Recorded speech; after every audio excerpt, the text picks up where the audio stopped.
Jaya Radha Madhava Kunja Bihari.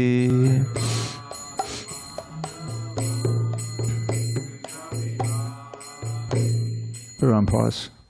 Sorry. Changeable weather. Jaya Radha Madhava Kunja Bihari.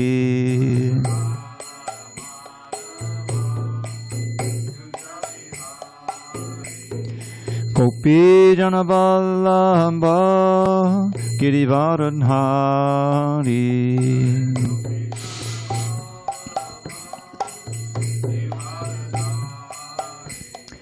Gopi Jana Vallabha Girivaradhari.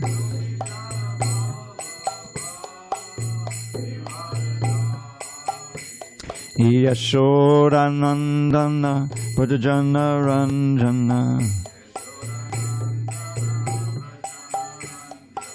Yashodanandana Vrajana Ranjana.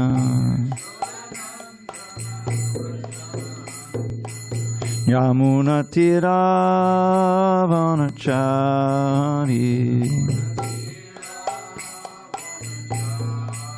Yamuna Tiravanachari.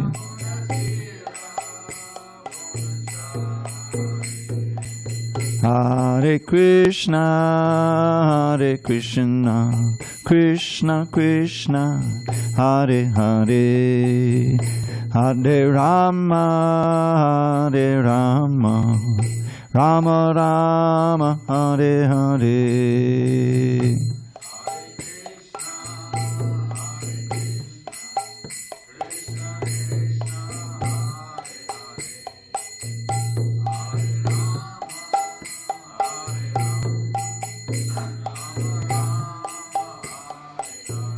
Hare Krishna, Hare Krishna, Krishna Krishna, Hare Hare, Hare Rama, Hare Rama, Rama Rama, Hare Hare.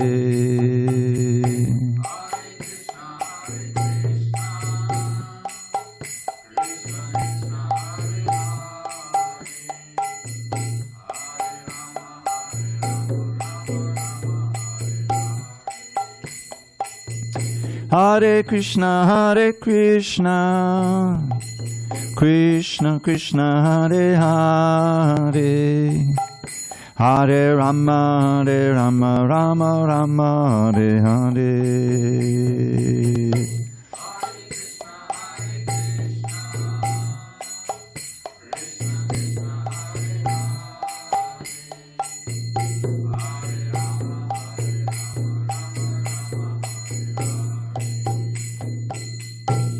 Jai Om Vishnupad Paramahansa Paravajikacharya Ashtotar That Sri Srimad His Divine Grace Srila A.C. Bhaktivedanta Swami Prabhupada Ki Jai.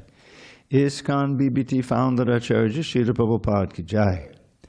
Jai Om Vishnupad Paramahansa Paravajikacharya Ashtotar That Sri Srimad His Divine Grace Srila Bhakti Siddhanta Saraswati Thakur Ki Jai.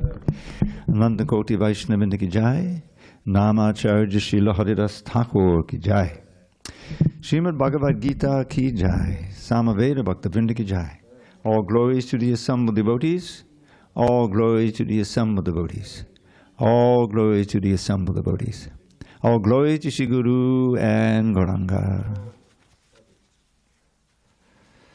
Om Namo Bhagavate Vasudevaya.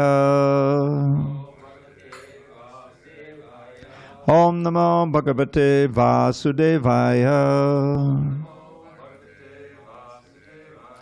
Om Namo Bhagavate Vasudevaya.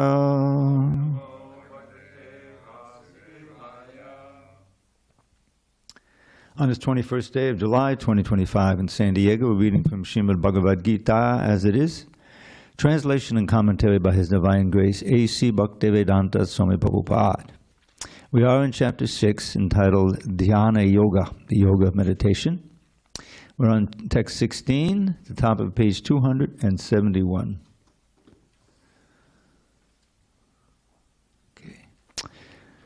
Natyashnatas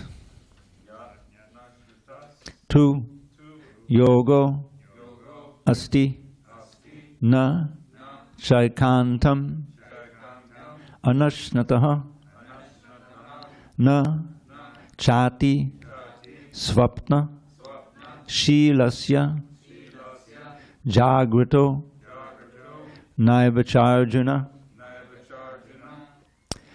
natyashnatas tu yogosti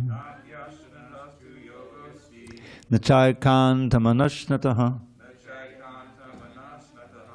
nachati swapnashilasya jagrito naivacharjuna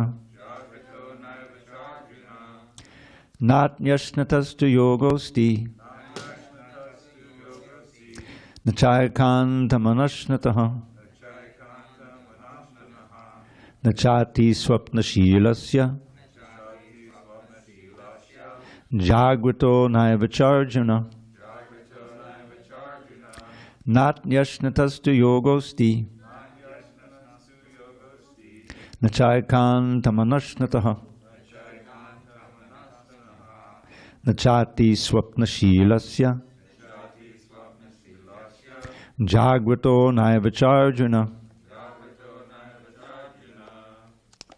Asika.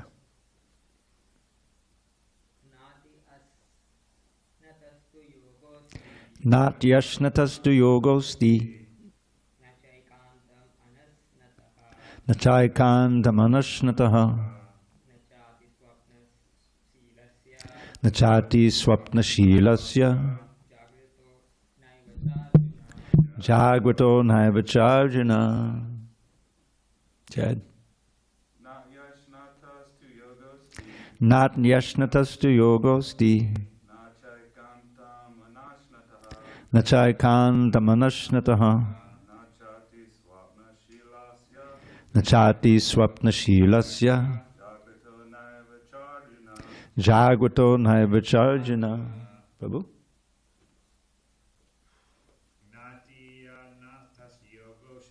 Natyashnatas tu yogosti nachaikantam anashnataha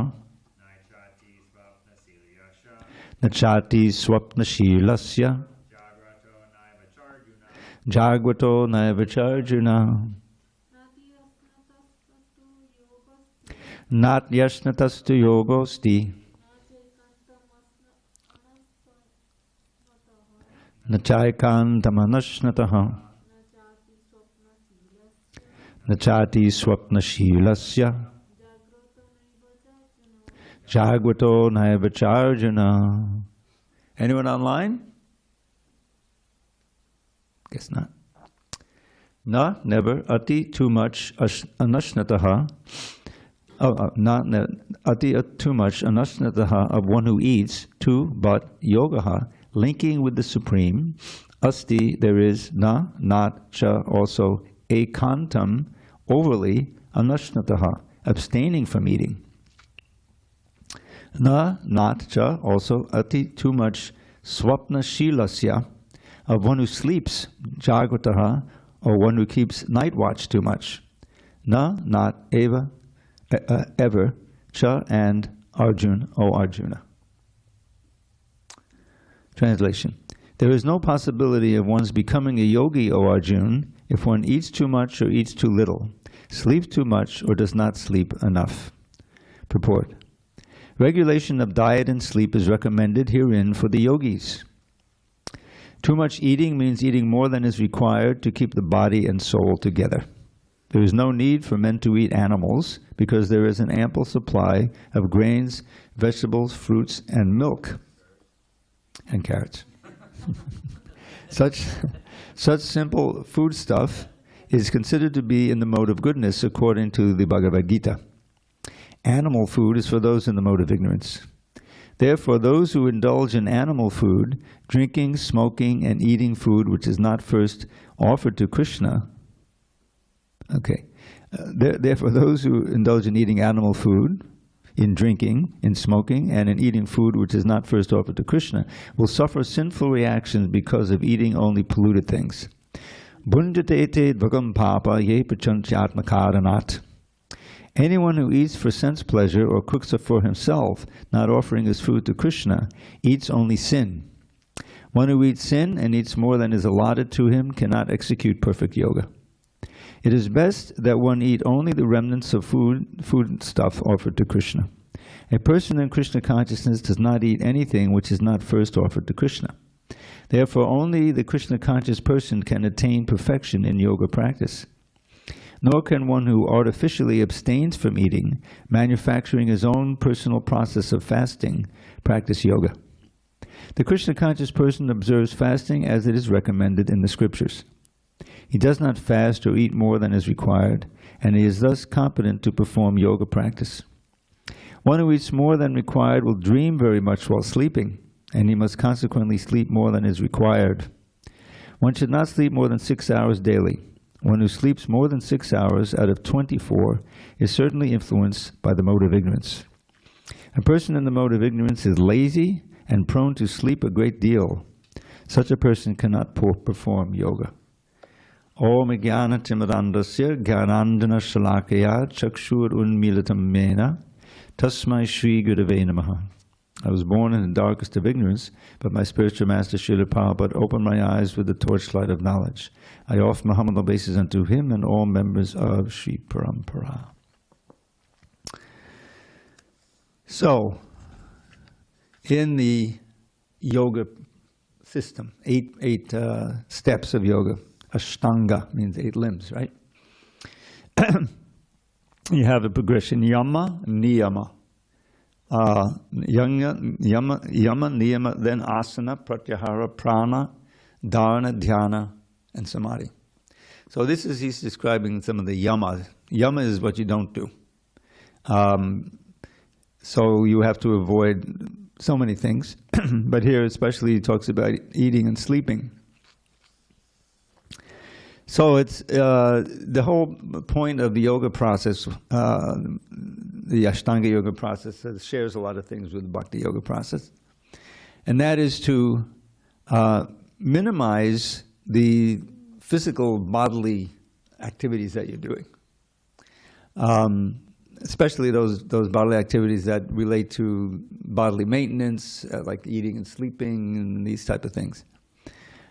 Because we're trying to attain a state of consciousness that's transcendental to bodily or mental consciousness. That's true of certainly of the Ashtanga yogis as well as the Bhakti yogis, any kind of yogis. So clearly, eating too much is going to put you in the bodily concept of life. It's first of all, it can be very much productive of disease, all the different kinds of diseases, increased blood pressure, puts a strain on your kidneys. It can help produce diabetes, depending on what kind of foods you eat. So it's not at all recommended. It's sure to keep you in the bodily state of life.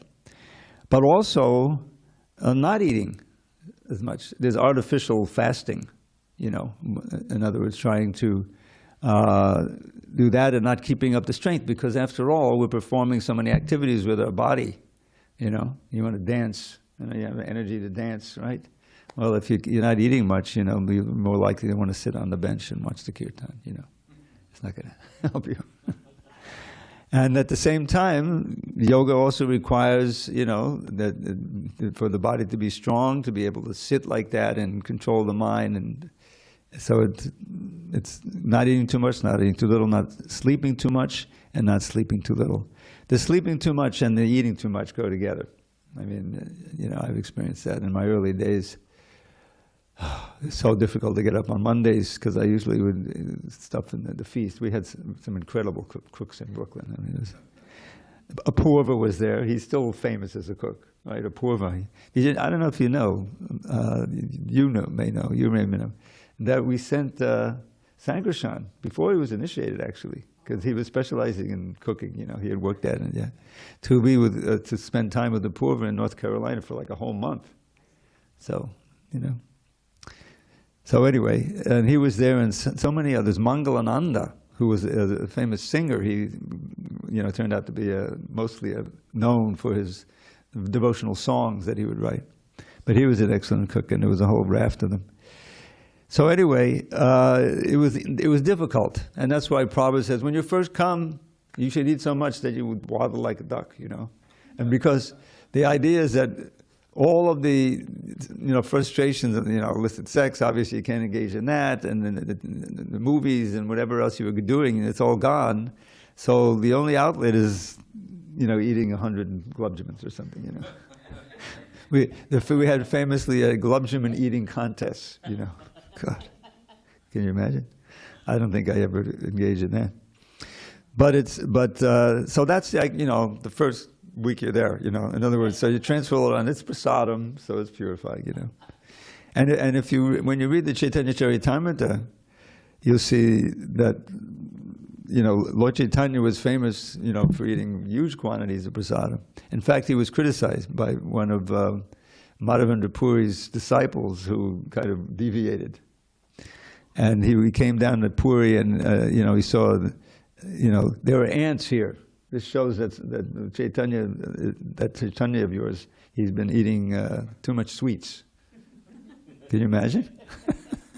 So Lord Chaitanya, because he was a direct disciple of Madhavendra Puri, on the level of his guru, Ishvara Puri, Lord Chaitanya showed deference to him. So as soon as he started criticizing, oh, he's eating too much, and he minimized what he was eating, and all the devotees go, oh, God, we can't cook as much for Lord Chaitanya, you know, when he's going to leave Puri, you know. So eventually he did. The devotees were greatly relieved.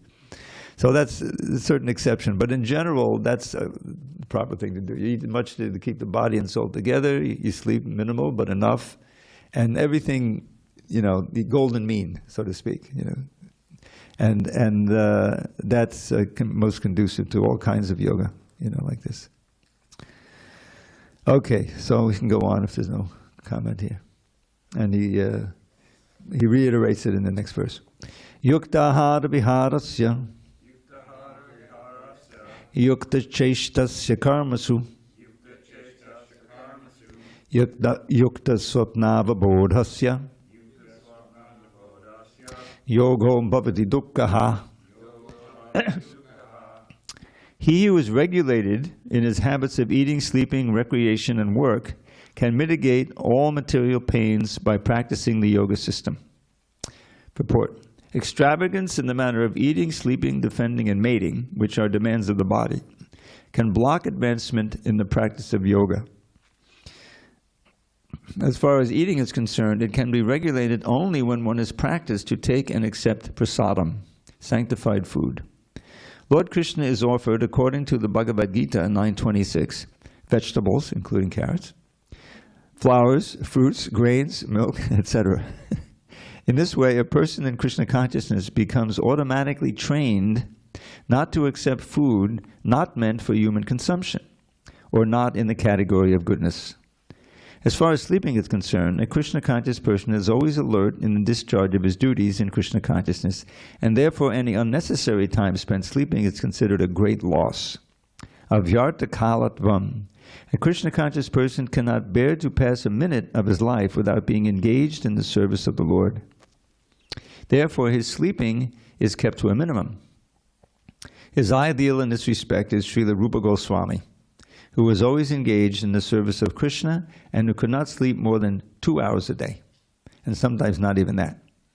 Thakur Haridas would not even accept any prasadam nor even sleep for a moment without finishing his daily routine of chanting with his beads 300,000 names.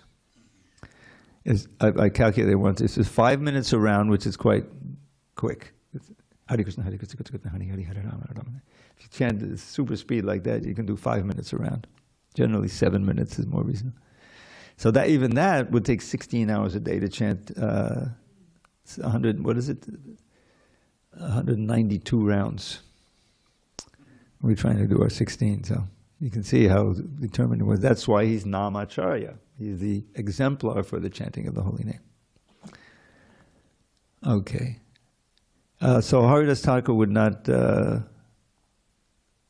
even accept any prasadam or even sleep for a moment without finishing his daily routine of chanting with his beads 300,000 times. As far as work is concerned, a Krishna conscious person does not do anything which is not connected with Krishna's interest. and thus his work is always regulated and is untainted by sense gratification. Since there is no question of sense gratification, there is no material leisure for a person in Krishna consciousness. And because he is regulated in all his work, speech, sleep, wakefulness, and all other bodily activities, there's no material misery for him.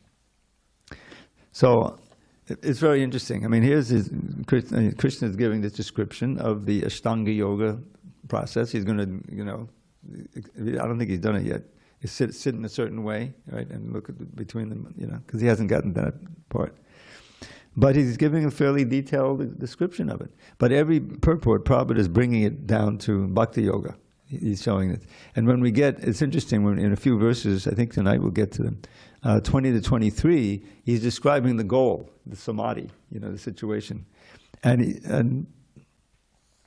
it's what is it? Yam ladva chapadam labam manyate nadikam tata. That having attained this state of samadhi, in Krishna consciousness, we think there's no other gain, no further gain to be had. In other words, you feel that if you can just maintain that state forever, it'll be perfect. And that's what it is in the spiritual world. There's no question of forgetting Krishna in the spiritual world. Everything it reminds you of Krishna, is connected to Krishna, and it's a constant feeling of happiness and bliss related to Krishna. Now, the wonderful thing is that can also be achieved even on this plane. The great devotees, Haridas is chanting all those rounds. Well, what is he experiencing? He's experiencing the presence of Krishna completely in every one of those names, because he's completely pure. So why stop? Why stop if you can always, feel Krishna's presence and relate to him that way? So that's the advantage. The Ashtanga yogis, the problem is, first of all, where's the association? The ideal is to go alone. As Krishna says, you go alone. It means that far from the madding crowd. Way away from the cities, and you're up there in the mountains in the Himalayas, and you're meditating. So it's all on you. It's like if you have a good association. Haribol Naga. If you have association, then you can be uplifted by your God brothers or God sisters. You see what I'm saying? So that association in Krishna consciousness is the basis of everything. But in Ashtanga Yoga, it's isolation. So it's much more difficult. Okay. Yes, go ahead. Behind you. Good. There you go.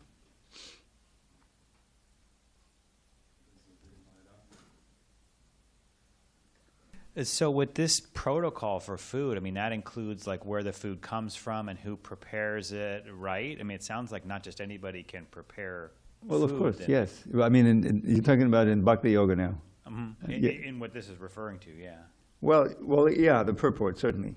In other words, the preparation, the offering, it has to be prepared. The ideal is prepared. Well, I'm cooking this for Krishna, so it really has to be first class, And then the offering you do with devotion. He describes his famous verse in the 9th chapter, 26. Patram pushpam palam toyam yome bhaktya prayachati tadaham bhaktu paridham ishnami prayatatmanaha. So he gives a kind of a category there. Patram is a leaf, but I mean it would include like grains, I think there. Pushpam, flowers. I'm not sure what flowers we eat, but anyway. Patram pushpam, palam, fruits, toyam, water includes milk, liquid like that. So that's the general category. And he says, those who prepare this with love and offer it with love, I eat it, I accept it. Now, of course, the atheists will say, he eats it. It's always on the plate there. He doesn't eat anything. But what they don't know is, Angana yasa sakalendriya vrittimanti. This is in the Brahma Samhita. That Krishna can perform the functions of any of the senses with the other senses.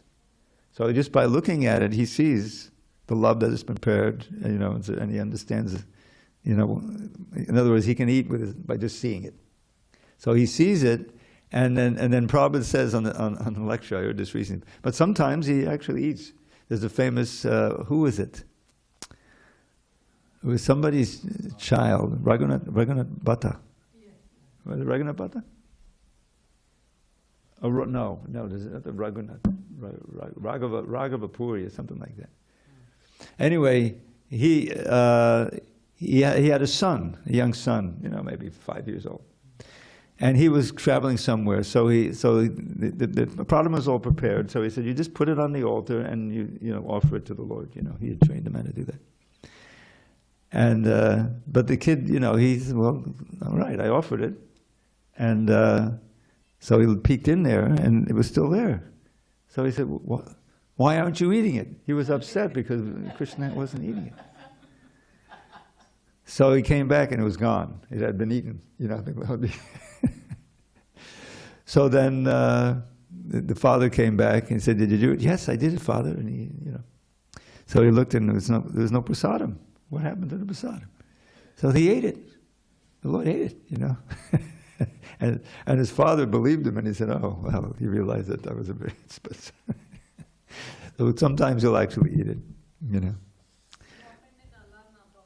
Where is it? Alalanath? Yeah, near Puri, right? Yeah, near Puri. It happened there also. One child offered hot kheer to Lord, and his father told that you should offer it like that. And he sees that Lord is not eating, and then he told that if you don't eat, my father will be dead. Then Lord eat it, and his hands are melted. His stone is melted. Oh, really? Prabhu, please use the mic. Oh, the mic is right here. Left.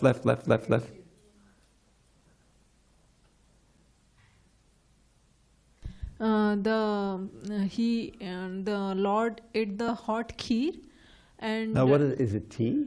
Kheer. Kheer. Oh, I see. Okay. Sweet rice. Okay. Yeah. Hot sweet Hot. rice. It's best if it's really cold, but Yeah. he ate it anyway. Okay. And because he has to finish it within few minutes. Right. Because the kid told to finish it sometimes, otherwise my father will beat me. Yeah. So Lord ate it, and his hands and the kheer, wherever his body also melted, wherever Oh, really? It was that hot? it was hot. And What was the deity made of? Was it brass? when Lord Chaitanya went there, he actually, when he could not see Lord Jagannath because of Rath Yatra was going on, so he wanted to, he told that I'll die, otherwise I want to see you. Then Lord Jagannath told that I am in Alarnath, you can go. When Rath Yatra is happening, I am in Alarnath. I Right. stay there, so you can go there and see me. So Lord Chaitanya went there and did the Dandavatam.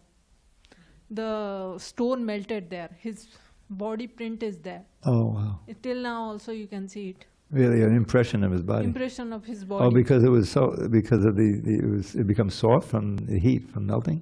Yeah, because his body was so hot. Lord Chaitanya's body was so hot.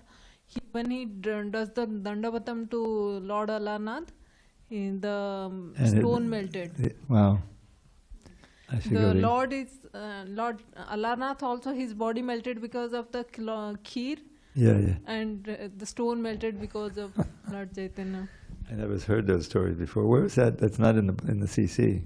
It's not in the Chaitanya Charitamrita. It is very famous in Odisha. Everyone knows it. Okay. Wow. Amazing. Yeah.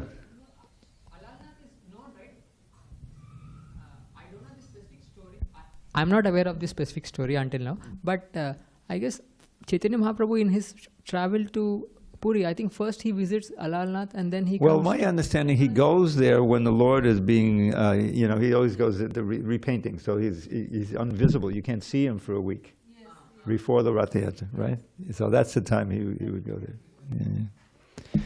Yeah, there's so many wonderful stories about prasadam. There's Madhavendra Puri, and the sweet rice, the stolen sweet rice or kheer, right? And the Lord stole, some sweet rice for him, so he would, because he wanted to taste it so he could make the same preparation for Gopal back in Vrindavan. But then he said, "Oh, what if I've committed a great offense? I wanted to eat what hadn't been taken yet by the Lord." So he goes out and, you know, away from the temple, and he's sitting in the bazaar just chanting Hare Krishna. So the pujari wakes up and he goes he had a dream. He had a dream. A lot of it's dreams. And Shirachora Gopinath, he came to him in a dream. He said, I've stolen a pot of sweet rice. That's why he's Shirachora. So you take that and take it to Madhavendra Puri because he wanted to taste it, you know. So it says the Pujari felt it was important that he bathe first before he go on the altar. So he took a bath, went on the altar, and behind the curtain there was one pot of sweet rice. The deity had to take it. So he goes, "Well, Madhavendra Puri, please come. Where are you? Gopinath has stolen some sweet rice for you." And Madhava said, "Oh, really? You know." So he drank the sweet rice, and he broke the pot. And every day he would eat a little bit of the broken pot just to remind him of the pastime. You know? There's a lot of prasadam pastimes. All right, let's go on. Now the next one, you can see the purport has these very important verses about King Ambarish. Yada viniyatam chittam atmanye bhavatishtate nispraha sarvakamebhyo yukta it yuchate tada. When the yogi, by practice of yoga, disciplines his mental activities and becomes situated in transcendence, devoid of all material desires, he is said to be well established in yoga. Purport. The activities of the yogi are distinguished from those of an ordinary person by his characteristic cessation from all kinds of material desires, of which sex is the chief. A perfect yogi is so well disciplined in the activities of the mind that he can no longer be disturbed by any kind of material desire. The perfectional stage can automatically be attained by persons in Krishna consciousness, as stated in Srimad Bhagavatam 9:4, 18-20. And these are the famous verses about Ambarish. I'll just chant them. Savaimana Krishna Padara Vindayor Vachangsi Vaikunda Gunana Varnane Karo Hare Mandira Marjanarishu Shooting Chakara Chita Satkatodeye Mukunda Lingalaya Darshane Drisho Tadnritya Gatra Sparshenga Sangamam Granam Chatatpara Saroja Saurabhe Srimat Tulasya Rasanang Tadarpite Pado Hare Chet Padanu Sarpane Shiro Rishikesha Padabhivandane Kamam Chadasye Natu Kama Kameya Yatotama Shloka Janashrayaratihi. King Ambarish first of all engaged his mind on the lotus feet of Lord Krishna. Then, one after another, he engaged his words in describing the transcendental qualities of the Lord, his hands in mopping the temple of the Lord, his ears in hearing of the activities of the Lord, his eyes in seeing the transcendental forms of the Lord, his body in touching the bodies of the devotees, his sense of smell in smelling the scents of the lotus flowers offered to the Lord, his tongue in tasting the tulsi leaf offered at the lotus feet of the Lord, his legs in going to places of pilgrimage, and the temple of the Lord, his head in offering obeisances unto the Lord, and his desires in executing the mission of the Lord. All these transcendental activities are quite befitting a pure devotee. Close quote. This transcendental stage may be inexpressible subjectively by the followers of the impersonalist path, but it becomes very easy and practical for a person in Krishna consciousness, as is apparent in the above description of the engagements of Maharaj Ambarish. Unless the mind is fixed on the lotus feet of the Lord by constant remembrance, such transcendental engagements are not practical. In the devotional service of the Lord, therefore, these prescribed activities are called archana, or engaging all the senses in the service of the Lord. The senses and the mind require engagements. Simple abnegation is not practical. Therefore, for people in general, especially those who are not in the renounced order of life, transcendental engagement of the senses and the mind, as described above, is the perfect process for transcendental achievement, which is called yukta in the Bhagavad Gita. So, you see the contrast between the ideal Bhakti Yogi, of which this king was one, and the practice of Ashtanga Yoga. Because Ashtanga Yoga is all, fixing the body, fixing the mind, and, that's it, you see. So in that way you're connected, because you can meditate on the Lord within, like that, and that'll come up. But here you have, this king they have so much facility, So he's used systematically, it's described, first placing the mind on the lotus feet of the Lord, and then the words, and then the hands, and the active senses and the knowledge acquiring senses, all of them connected to Krishna. And he was also a king. So in other words, he was doing so many things in terms of running the government and running the kingdom. But all of them were, the substratum of all of them, if you will, was his activities in devotional service. And that's how you can live in the world and at the same time be a very advanced devotee. Because you see everything in relation to Krishna. That'll come up in the next chapter. Because Arjuna, after hearing this whole process of yoga, he rejects it. I can't do it, he says. Chanchalam hi mana Krishna pramati balavadridham tasyaham nigraham manye vairivasa duskaram. There's a famous verse. You want me to control the mind? The mind is like the hurricane wind. Chanchalam is going. I think that controlling is like trying to control 100-mile-an-hour wind. And because he's a man of the world, he has all these other things that he's doing, So he pleads inability, but Krishna doesn't give up on him. He said, no, it's possible by practice, And even if you fail to achieve the goal, complete absorption, samadhi, next lifetime you'll be born in a wealthy but pious family, or even better, in a family of yogis, and you'll pick up where you left off and you continue to advance. So Arjuna is not very sanguine. He's not very hopeful about that. So he says, well, what if I fail? Well, you'll be born in in other words, you won't lose anything. But Arjuna, Krishna realizes he's not really into it.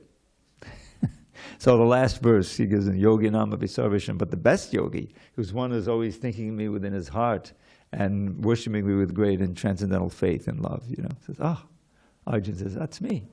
And, I was thinking of Krishna, a friend. So Arjuna is already there, but he's standing in. And then the next chapter, as Prabhupada says, the middle 6 chapters are the essence. So the next chapter begins, really describing in detail the process of bhakti yoga.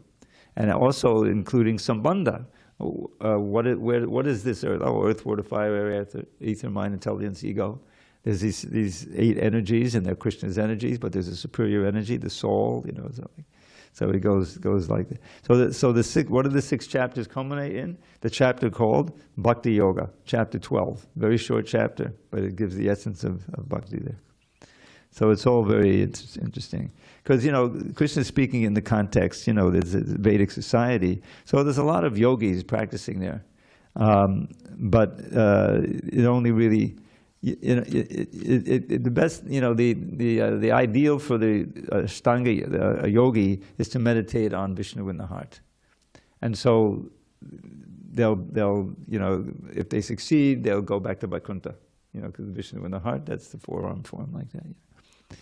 But for Gaudiya Vaishnavas, that's not, our meditation, Hare Krishna, Krishna Krishna, Hare Hare, and dancing and chanting, and deities, and cooking. Everything is meditation because it's for Krishna. It's reminding you and connecting you to Krishna. Okay. So that was 18, 19? Huh? Didn't we do 18? We did 18. So 19, we'll do 19. Yata dipo navatasto Ningati sopamasmita yogino yatachittasya yunjato yogamatmanaha.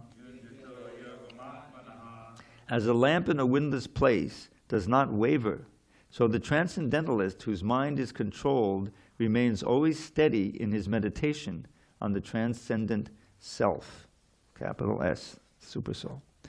Purport: a truly Krishna-conscious person, always absorbed in transcendence, in constant undisturbed meditation on his worshipable Lord, is as steady as a lamp in a windless place.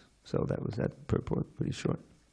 Now these 4 verses, 20, 21, 22, and 23, give you the description of samadhi. And you'll see that Prabhupada really brings out how this is really the ideal perfection of Krishna consciousness. Yatro panamate chittam nirudhang yoga sevaya yatra chaivatmanatmanam pashyan atmani tushyati sukhamatyantikang yattad buddhigrahyamatindriyam veti yatran chaivayam stitas chalati tatpataha yang labdva chapadam labham manyate nadikam tataha yasmin stito na dukkena gurunapi vichalyate tam vidya dukkha sanyoga viyogam yoga sangitam. In the stage of perfection called trance or samadhi, one's mind is completely restrained from material mental activities by the practice of yoga. This perfection is characterized by one's ability to see the self. Notice the cap self there, that's Lord in the heart. By the pure mind, and to relish and rejoice in the self. In that joyous state, one is situated in boundless transcendental happiness, realized through transcendental senses. Established thus, one never departs from the truth, and upon gaining this, he thinks there is no greater gain. Being situated in such a position, one is never shaken, even in the midst of the greatest difficulty. This indeed is actual freedom from all miseries arising from material contact. Purport. By practice of yoga, one becomes gradually detached from material concepts. This is the primary characteristic of the yoga principle. And after this, one becomes situated in trance or samadhi, which means that the yogi realizes the supersoul through transcendental mind and intelligence, without any of the misgivings of identifying the self with the superself. Yoga practice is more or less based on the principles of the Patanjali system. Some unauthorized commentators try to identify the individual soul with the supersoul, and the monists think this to be liberation. But they do not understand the real purpose of the Patanjali system of yoga. There is an acceptance of transcendental pleasure in the Patanjali system, but the monists do not accept this transcendental pleasure out of fear of jeopardizing the theory of oneness. The duality of knowledge and knower is not accepted by the non-dualist, but in this verse, transcendental pleasure, realized through transcendental senses, is accepted. And this is corroborated by Patanjali Muni, the famous exponent of the yoga system. The great sage declares in his Yoga Sutras 434, Purushartha shunyanam gunanam patiprasavaha kaivalyam swarupa patishta va chitti shaktiriti. This chitti shakti, or internal potency, is transcendental. Purushartha means material religiosity, economic development, sense gratification, and, at the end, the attempt to become one with the Supreme. This, quote, oneness with the Supreme is called kaivalyam by the monist. But according to Patanjali, this kaivalyam is an internal or transcendental potency by which the living entity becomes aware of his constitutional position. In the words of Lord Chaitanya, this state of affairs is called Chaito Darpana Marjanam, or clearance of the impure mirror of the mind. This, quote, clearance is actually liberation, or bhavamahadavagni nirvapanam. So that means the extinguishing the blazing fire of material life. The theory of nirvana, also preliminary, corresponds with this principle. In the Bhagavatam 2.10.6, this is called Swarupena Vyavastitihi. The Bhagavad Gita also confirms this situation in this verse. After nirvana, or material cessation, there is the manifestation of spiritual activities or devotional service to the Lord, known as Krishna consciousness. In the words of the Bhagavatam, Swarupena Vivastitihi, this is the real life of the living entity. This is, I think, the definition of mukti. Muktir hit vas atita rupam svarupena vavastiti. Yes. Giving up all of these false forms that we're like in now, being situated in our original form. Maya, or illusion, is the condition of spiritual life contaminated by material infection. Liberation from this material infection does not mean destruction of the original eternal position of the living entity. Patanjali also accepts this by his words, Kaivalyam Swarupa Pratishta Va Chitti Shaktir Iti. This Chitti Shakti, or transcendental pleasure, is real life. This is confirmed in the Vedanta Sutra 1.1.12 as Anandamayo Vyasat. This natural transcendental pleasure is the ultimate goal of yoga and is easily achieved by execution of devotional service, or bhakti yoga. Bhakti yoga will be vividly described in the 7th chapter of the Bhagavad Gita. That's the next chapter. In the yoga system, as described in this chapter, there are two kinds of samadhi, called sampragyata samadhi and asampragyata samadhi. When one becomes situated in the transcendental position by various philosophical researchers, he is said to have achieved sampragyata samadhi.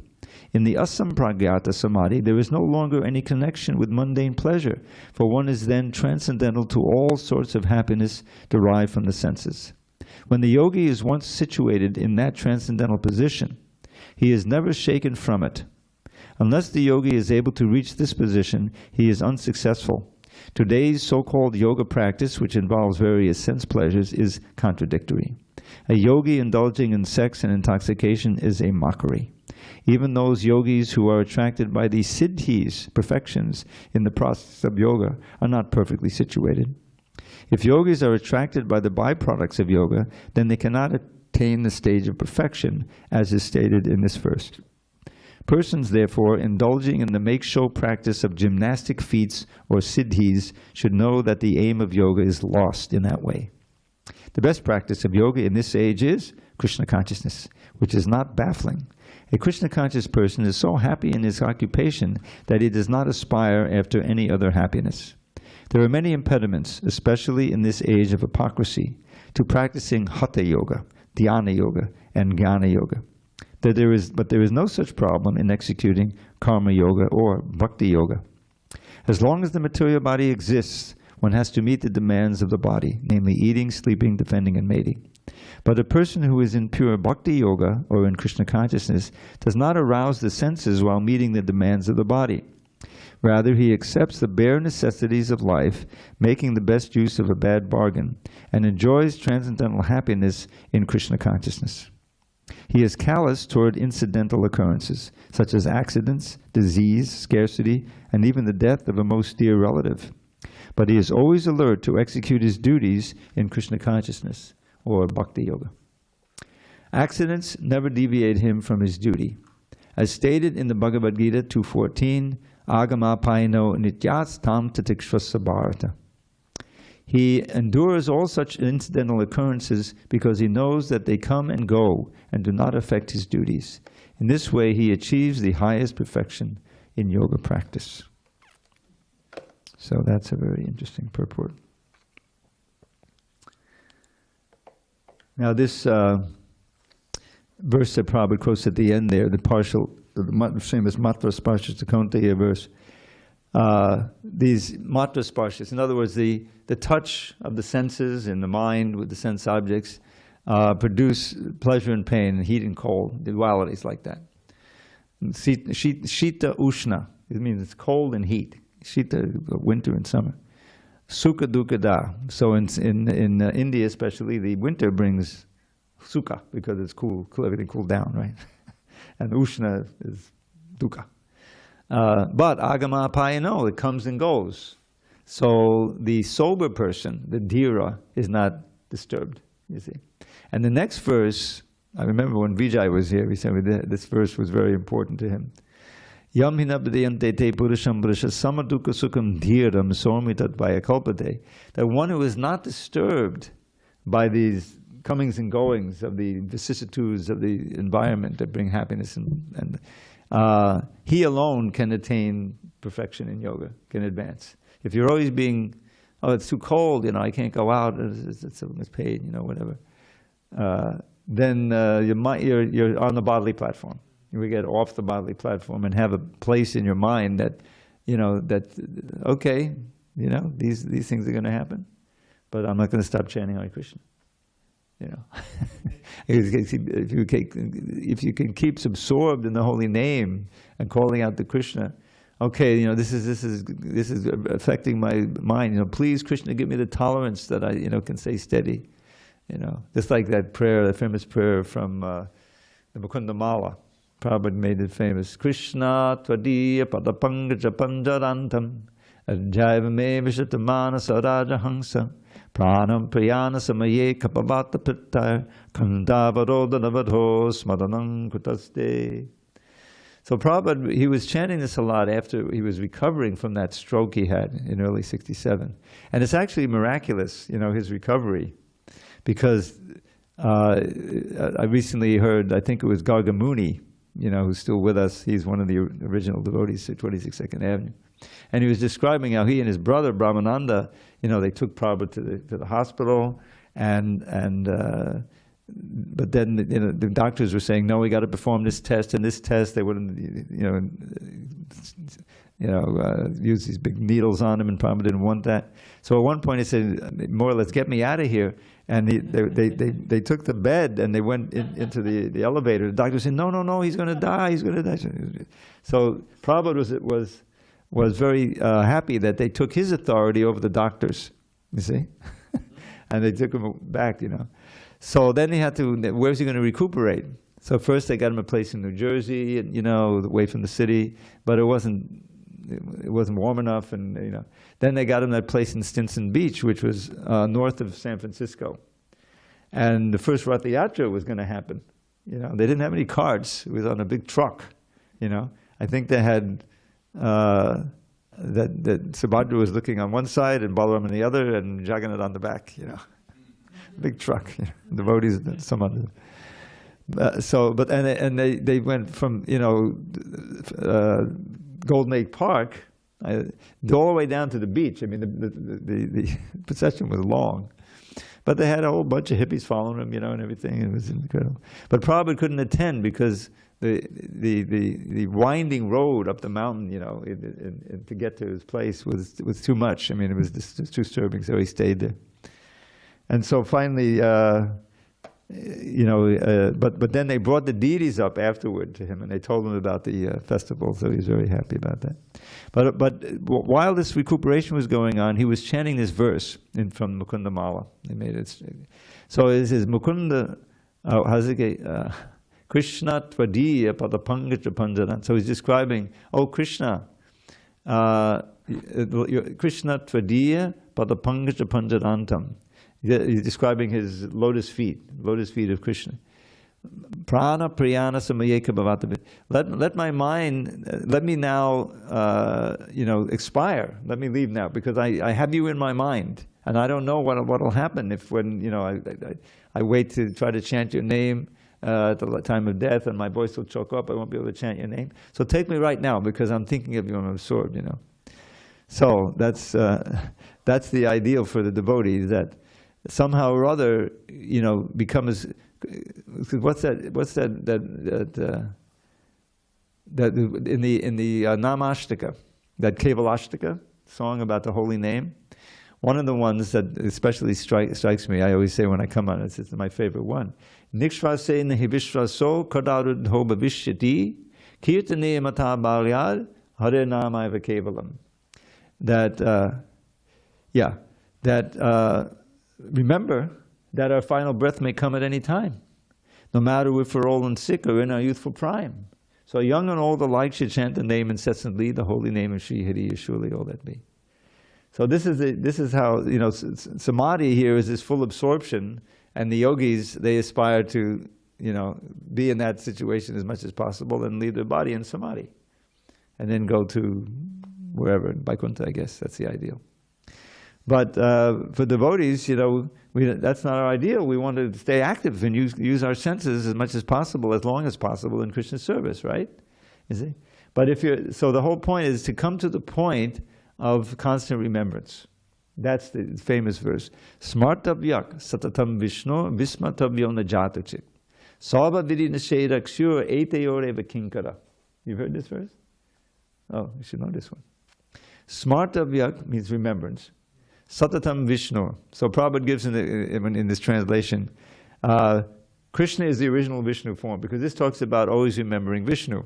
But okay, fine, but we're into remembering Krishna. So Krishna is the original Vishnu, so you can follow this verse by always remembering Krishna.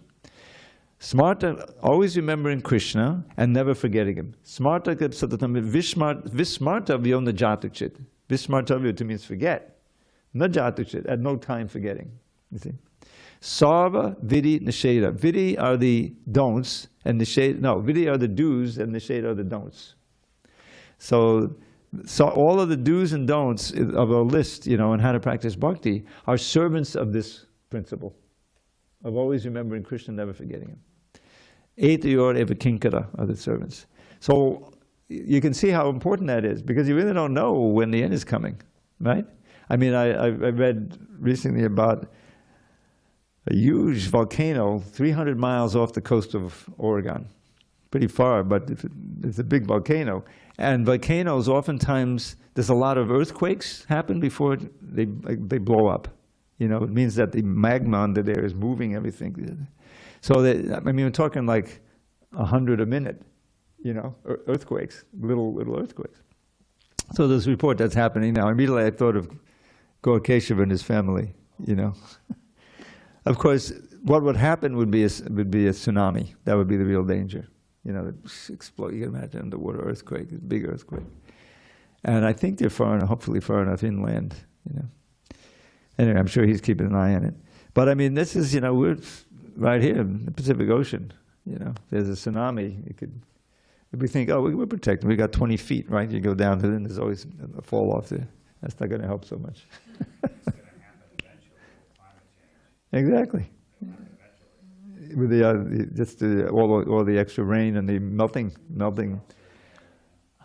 I read something about Greenland, right? There's all of these glaciers on Greenland, a lot of ice, Every hour, 30 million tons of ice is melting in Greenland.